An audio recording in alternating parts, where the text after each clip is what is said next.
Hello, good morning students.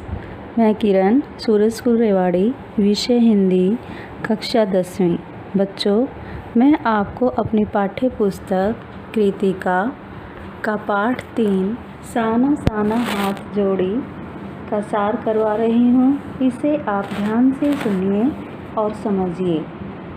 साना साना हाथ जोड़ी पाठ की लेखिका हैं मधु कांकरिया।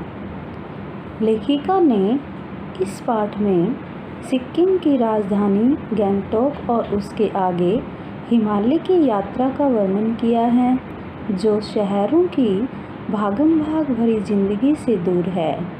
लेखिका गंगटोक को मेहनती बादशाहों का शहर बताती है, क्योंकि वहाँ के सभी लोग बड़े ही मेहनती हैं।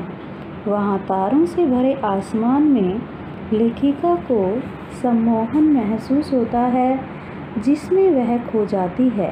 वह नेपाली युवती द्वारा बताई गई प्रार्थना, मेरा सारा जीवन अच्छाइयों को समर्पित हो, को गाती है।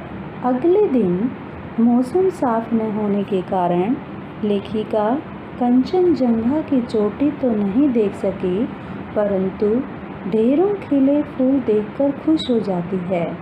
वह उसी दिन गंगटोक से 149 किलोमीटर दूर योंगथोंग देखने अपने सहयात्री मणि और गाइड जितेन नार्गे के साथ रवाना होती है।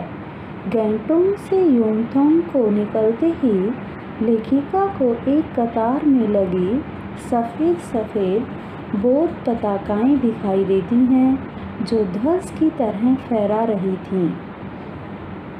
उनको देखकर लेखिका जितेन नार्गे से पूछती हैं। जितेन नार्गे बताते हैं कि जब किसी बुद्धिस्ट की मृत्यु हो जाती है तो उसकी आत्म शांति के लिए 108 सफ़ेद पताकाएं मंत्र लिखकर किसी पवित्र स्थल पर फहराई जाती हैं। फिर थोड़ी दूर आगे चलकर उसे रंगीन पताकाएं दिखाई देती हैं। उनके बारे में जितेन नार्गे बताते हैं कि किसी शुभ कार्य के आरंभ करने पर ये पताकाएं फहराई जाती हैं।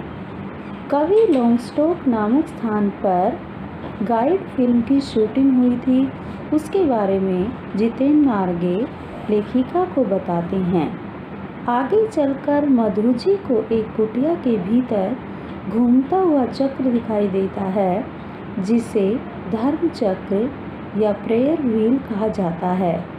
नार्गे ने बताया कि इसे घुमाने से सारे पाप धुल जाते हैं। जैसे जैसे वे लोग ऊंचाई की ओर बढ़ने लगे, वैसे वैसे बाजार, लोग और बस्तियां आँखों से ओझल होने लगी। घाटियों में देखने पर सब कुछ धुंधला दिखाई दे रहा था। उन्हें हिमालय पल पल परिवर्तित होते महसूस होता है। वह विशाल लगने लगता है।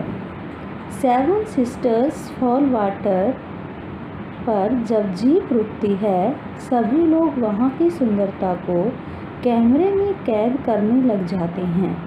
झरने का पानी लेखिका को ऐसा लग रहा था जैसे वह उनके अंदर सारी बुराइयों और दुष्टता को बहाकर ले जा रहा हो। रास्ते में प्राकृतिक दृश्य पल पल अपना रंग ऐसे बदल रहे थे जैसे कोई जादू की छड़ी घुमाकर सब कुछ बदल रहा था। थोड़ी देर के लिए जीप थिंक ग्रीन लिखे शब्दों के पास रुकी। वहाँ सभी कुछ एक साथ सामने था। लगातार बहने वाले झरने, नीचे पूरे वेग से बह रही तीस्ता नदी, सामने धुंध थी, ऊपर आसमान में बादल थे और धीरे धीरे हवा चल रही थी, जो आसपास के वातावरण में खिले फूलों की हंसी चारों ओर बिखेर रही थी। कुछ औरतों की पीठ पर बंधी टोकरियों में बच्चे थे। इतने सुंदर वातावरण में भूख, गरीबी और मौत के निर्मम दृश्य ने लेखिका को सहमा दिया। एक कर्मचारी ने बताया कि ये पहाड़ी रास्ते को चौड़ा बना रही हैं।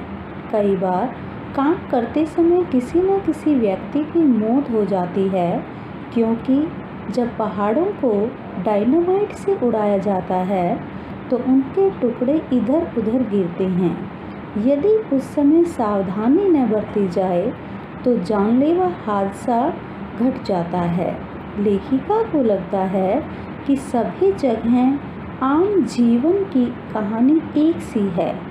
आगे चलने पर रास्ते में बहुत सारे पहाड़ी स्कूली बच्चे मिलते हैं। जितेन बताता है कि ये बच्चे 3-3.5 किलोमीटर की पहाड़ी चढ़ाई चढ़कर स्कूल जाते हैं। ये बच्चे स्कूल से लौटकर अपनी माँओं के साथ काम करते हैं। यहाँ का जीवन बहुत कठोर है। जैसे जैसे ऊंचाई बढ़ती जा रही थी, वैसे वैसे खतरे भी बढ़ते जा रहे थे। रास्ता तंग होता जा रहा था। सरकार की गाड़ी धीरे धीरे चलाए की चेतावनियों के बोर्ड लग रहे थे। शाम के समय जीप चाय बागानों में से गुजर रही थी। बागानों में कुछ युवतियाँ सिक्किमी परिधान पहने चाय की पत्तियाँ तोड़ रही थीं। चारों ओर इंद्रधनुषी रंग छटा बिखेर रहे थे। युमथांग पहुँचने से पहले वे लोग लायुंग रुके। लायुंग में लकड़ी से बने छोटे छोटे घर थे। लेखिका सफ़र की थकान उतारने के लिए तीस्ता नदी के किनारे फैले पत्थरों पर बैठ गई। रात होने पर जितेन के साथ अन्य साथियों ने नाच गाना शुरू कर दिया। लेखिका की सहयात्री मणि ने बहुत मधुर नृत्य किया। लायुंग में अधिकतर लोगों की जीविका का साधन पहाड़ी आलू धान की खेती थी।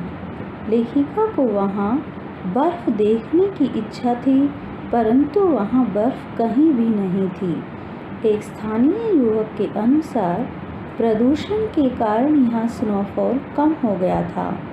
कटाऊ में बर्फ़ देखने को मिल सकती है। कटाऊ को भारत का स्विट्ज़रलैंड कहा जाता है। मणि, जिसने स्विट्ज़रलैंड घूमा था, ने कहा कि यह स्विट्ज़रलैंड से भी सुंदर है। कटाऊ को अभी तक टूरिस्ट स्पॉट नहीं बनाया गया था, इसलिए यह अब तक अपने प्राकृतिक स्वरूप में था। लायुंग से कटाऊ का सफ़र 2 घंटे का था। कटाऊ का रास्ता खतरनाक था। जितेन अंदाज से गाड़ी चला रहा था। चारों ओर बर्फ से भरे पहाड़ थे। कटाऊ पहुंचने पर हल्की हल्की बर्फ पड़ने लगी थी। सभी सहयात्री यहाँ के वातावरण को फोटो में कैद कर रहे थे। लेखिका वहाँ के वातावरण को अपनी सांसों में समा लेना चाहती थी। उसे लग रहा था कि यहाँ के वातावरण ने ही ऋषियों मुनियों को वेदों की रचना करने की प्रेरणा दी होगी। ऐसे असीम सौंदर्य को यदि कोई अपराधी भी देख ले तो वह भी आध्यात्मिक हो जाएगा। मणि के मन में भी दानिकता उभरने लगी। वे कहती हैं कि प्रकृति अपने ढंग से सर्दियों में हमारे लिए पानी इकट्ठा करती है और गर्मियों में ये बर्फ शिलाएं पिघल कर जल धारा बनकर हम लोगों की प्यास को शांत करती हैं। प्रकृति का यह जल संचय अद्भुत है। इस प्रकार नदियों और हिमशिखरों का हम पर ऋण है। थोड़ा आगे जाने पर फौजी छावनियाँ दिखाई दी, चूँकि यह बॉर्डर एरिया था और थोड़ी ही दूरी पर चीन की सीमा थी। लेखिका फौजियों को देखकर उदास हो गई। वैशाख के महीने में भी वहाँ बहुत ठंड थी। वे लोग पोष और माघ की ठंड में किस तरह रहते होंगे। वहाँ जाने का रास्ता भी बहुत खतरनाक था। कटाऊ से युमथांग की ओर जाते हुए प्रियता और रोडोडेंड्रन के फूलों की घाटी को भी देखा। युमथांग कटाऊ जैसा सुंदर नहीं था। जितेन ने रास्ते में बताया कि यहाँ पर बंदर का मांस खाया जाता है। बंदर का मांस खाने से कैंसर नहीं होता। युमथांग वापस आकर उन लोगों को वहाँ सब फीका फीका लग रहा था। पहले सिक्किम स्वतंत्र राज्य था, अब वह भारत का एक हिस्सा बन गया है। इससे वहाँ के लोग बहुत खुश हैं।